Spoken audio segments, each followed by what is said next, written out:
Radiba logiteetu gara biraa dhufatta gaafii biratti darbuushi tokkotti monga. Radibaa wanti jedhamu hin jiru obboleessoo. Sunnaa fi shi'aa wanti jedhamu quraana keessa hin jiru. Muslima kan jedhamu jira quraana keessa. Muslima ta'uu barbaadde quraanaaf hadiisa qabadhu deemis hin jedhe gaaffiin dubbiin gabaabaa kanadha. Jechuun beektaa kana faaraa waan ganna maalii qifamee dhiiseetu badarboo ta'e malee rakkoon qabu jedhanii fakkee homa sunnaa akka taate si beekaani. Shi'aa akka timur mutu si beekaani. Dhaggeeffadhu obboleessa. Obboleessa dhaggeeffadhu. Dhaggeeffadhu. Nam tokko sunnaa yookiin shi'aa kan ta'u dura muslima ta'etu moo muslima hin ta'in? Muslima ta'eeti fakkeenya Kanaaf jechuun muslima garuu ta'eeti silaa san booddee adda baafatee silaa dhaggeeffadhu akkasiin jedhe muslima ta'iti muslima dursa erga ta'e muslima ta'iti san booddee quraana qoradhuti gara itti si baase deeme. Allaqa nagara akkasi dubbeen. Dura muslima ta'e dura. Ganaa shi'aa fi sunnaa gaafachuu. Dura ilma namaa dura namni Ustaafarhaan waa dabalaa fi sunnaaf shi'aa jechuun ayidoolojii gabaabaa irratti namni wal dhaba waan xiqqoodha. Atamma akka silaadhaan ilma namaa waaqessuu jirta, ilma Maryam waaqessuu jirta. Dura kana jalaa bahe. Namni osoo kophee laal osoo dhoqqee ofirraa naqiin kophee kam godhadha jedhaasa. Osoo dhoqqee ofirraa naqiin kophee kam godhadha jetta akkas jechuu jirta bar. Dura dhoqqee ofirraa naqiiti erga sanii kophee kam godhadha. Yaa Farhaan kophee kam godhadha, yaa Awwal kophee kam godhadha jedhiiti nu gaafadhu kottuuti. Dura dhoqqee ofirraa naqi. Ustaaz Awwal. Khalaas tanuma. Indoom yaada bareedaa kennitani dhoqqee ofirraa dhiqettani. Namni yoo luka qabaate caammaa maratata miti. Luka otoo hin qabaatiin caammaa maratuun faayidaa qaba. Lukni sittiin jiru. Faayidaan qabu. Caammaa shuulii kaawwadhu moo isniikarii kaawwadhu moo barabaastoo kaawwadhu moo kan wattaadaraa kaadhu moo ayibbaalemu. Dura lukni oositti jiraate qofa caammaa maratatta. Namni luka hin qabne caammaa maratatu.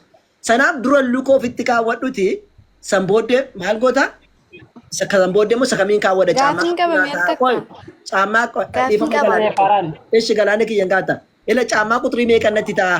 Kamtu narraa bareedaa? Kamtu akkasii kan jettu yoo luka qabaattee itti kaawwattee fi lukni saayizii kee yoo beekame saayizii luka kee 40 moo 50 moo 20 moo 30 yoo dura lukni sitti jiraate maratatta sii galee otoo luka hin qabaatiin dura caammaa maratuun maalitti goota baattee deemtamoo? Saniifuu ammas utuu islaamummaan qabaatiin kana ta'u kana ta'uu osoo hin taane islaamummaa dura qabadhu siin jenna gaaffii bu'uuraa qabaatte gaafa obboleessa koo. Hawwaataam. ila Farhaan.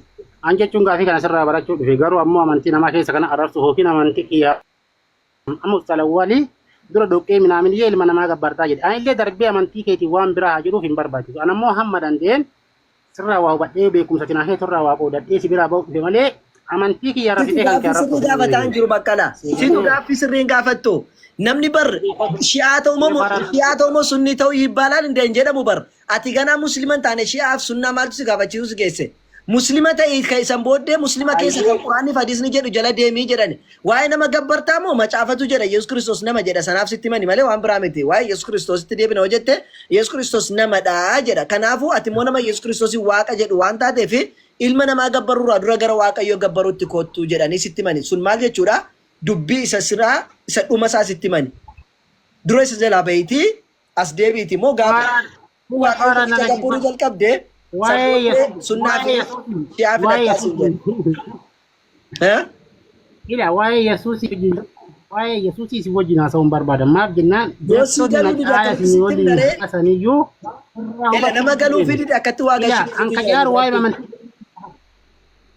Robles nam tokko mana yaalaa gaafa dhaqe treat darragaan maybe mataa isaatii laata jedhanii yoo dingata sammuutu qabete psychology waan jedhamu jira psychology Terafi mataa isaa qaba achitti si waamee maal treatii si godhee yoo ati diddee nama raadha jettee marfee si waraananiiti bakka xaxxeetti akka teessu faana nama godhu si galee nuti amma treatii si goonee akkas godhe jennee yoo diddee akkaataa itti immoo namatti himnu qabna. Sanuma jechuudhaaf xiqqoo intinii si kennani malee mastaagashaa si kennan malee waan biraadhaa miti sana akkasitti irra darbe. Yoo gaafii bu'uuraa gafaadhu waan nama beekumsa kennu waa'ee shi'aaf sunnaas immoo sitti himneera waa'ee sunnaaf shi'aati jettu sunii dhimma keenya miti nu musliimoonni gara rabbi tokkichaatti kootu gabbaree Allah qofaaf sagadee muslima ta'e jedha quraanni jennee sitti himnaan lakki waa'ee shi'aa malee jennaan jargana xiqqoo isii kennan isin jechuu barbaadee dhiifama amma gaafadhu gaafii sirrii.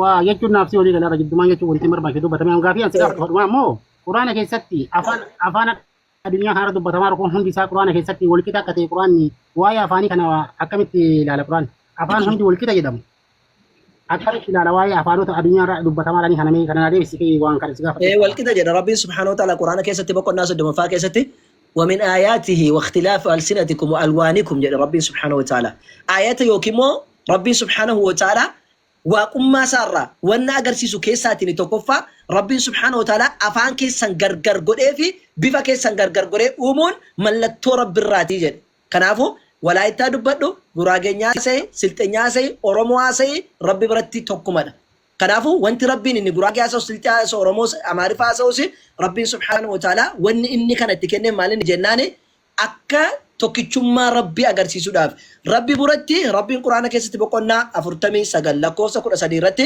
yaa ayyuhan naasu innaa khalaqnaakum min dhakarin wa untha waja'alnaakum shu'uuban wa qabaa'ila lita'aarafu inna akramakum indallahi atqaakum jedhe yaa ilma namaa nuti dhiiraaf dubararraa isin uumne ammoo gosoota garaagaraarraa isin taasisne jedha gosa garaagaraarraa isin taasisne amaaraa ta'e tigree ta'e silxii irraa isin taasisne garuu rabbi bukkeetti akramakum caalaan kabajamaan rabbi bukkeetti atqaakum nama rabbiin sodaate rabbi bukkeetti gurraacha akka koo kana lakki jedhee garbicha jedhee nan didu diimaallee kan akka ustaaza wal kana inni kun birmaduudha jedhee jannatan galchu rabbiin wanni inni ittiin galchu maalinni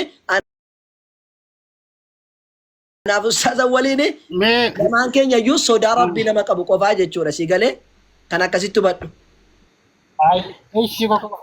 Eeshi Faraad afaan garaagaraa uumuun kun rabbiin tokkichummaa rabbii agarsiisa. Tokkichummaa rabbii dandeettii rabbii garaagaraa sadi dubbatu kun hundinuu. Ayyee. Dhaloonni kun hundi isaa afaan garaagaraa dubbatu kun hundi afaan ofii beeku sanii waaqa gaashii waaqa kadhatee waaqa galateeffatee rakkoo maal qaba? Afaan kana waaqa uumee waaqatu beekaa rakkoo maal qaba? Maal silaa namni afaan beekuun kadhata waaqayyo maal inni ree kan kadhatu? Fakkeenyaaf.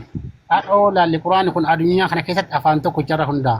Fakkeenyaaf afaan Oromoo ta'ee dirqama afaan Arabaa beeku dirqamni na barbaachisa malee afaanuma kana afaan Oromootiin hiikadhee Faatiyaa wooma barbaachisu hunda Faatiyaallee afaan Oromootiin hiikadhee. Maanni kadhannaadhaadhee neeresin sa'aatii nu jedhaan gubeeriti kadhannaadhaadhee maa quraanni? Ati kan na gaafatte. Waa'ee kadhannaati fakkeenyaaf yeroo kamiin. Ati kadhannaa na gaafatte. Walumaa galatti.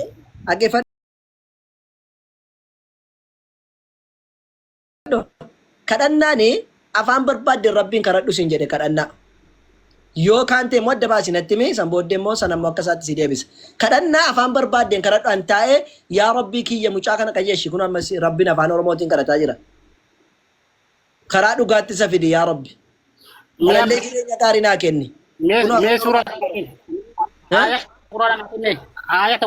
ayata quraanaa naa kennee bakka afaan kana hundaa waan hiikamee tokkichummaa rabbiitiif ka jedhu. Hayyee suuraa intini sitti mee bara suuratul Roomiin boqonnaa 30ffaa baasee si agarsiisu.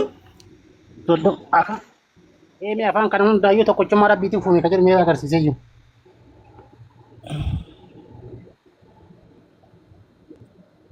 Afaan garaagaraa tokkichummaa rabbii akka agarsiisu hin galle. Hayyee qaabsi kooshi.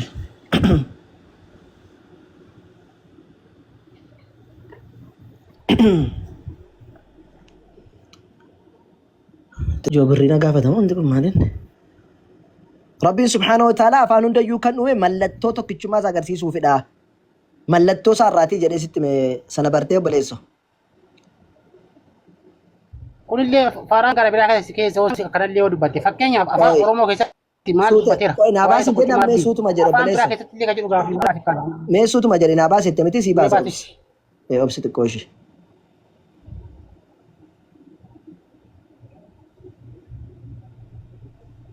ماشي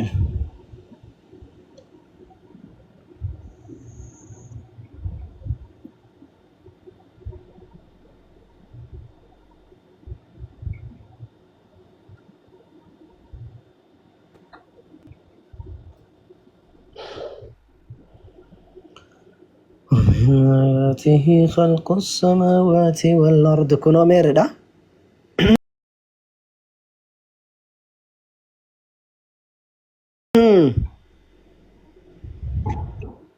afaan Oromofaatti geessime.